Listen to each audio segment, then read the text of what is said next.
The next one is United We Shine, returning to this playlist. I deleted a lot of these videos because I addressed it with in terms of maybe a certain feeling of revenge or, all right, we're going to get at them. And I still think that things need to be addressed in the future if they're not being handled correctly, but not in a manner of destruction or a manner of making them feel like I'm choking them or trapping them in that sense, which is what I kind of felt like I was doing. And I don't want that. But what I do want is to address it. And again, this series is to address things that could be improved in the United States. To start, we're looking at subscriptions. When the button says unsubscribe, you should be able to unsubscribe. When you go to the website, you unclick everything, it should be done.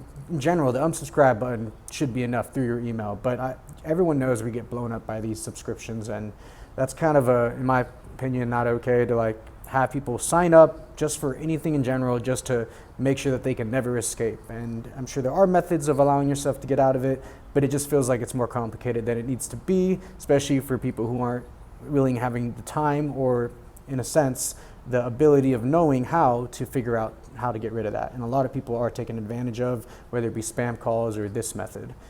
Police, DUI, military. I've been pulled over, as you know, for my own DUI, but I've also seen a lot of military members when I was doing country dancing and I was in the car with them and they had been drunk or drinking a lot and they got pulled over and they didn't get a DUI. They just got told to move over and park there or go to Del Taco at the next exit.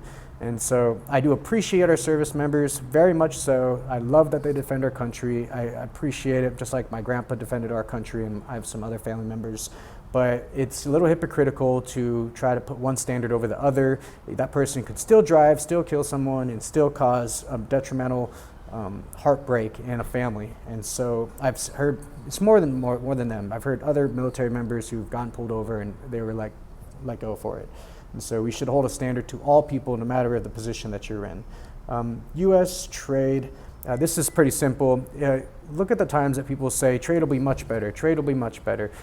If this is happening, we should not be trading truth for revenue in our country. So just because somebody could get in trouble or some country, or there could be a little bit of craziness because of something that might have happened and is being hidden, we should not be trying to use that to receive money. I'm going to go over this again using ChatGPT and what Jesus would do in terms of the 10 Commandments in regards to trading truth for revenue of any sort or for increasing the United States' what's called funding. You get what I'm trying to get at. It's just not the right way to go about it. Truth should be truth, and we should be honest and hardworking, and in general, that's where I lean towards.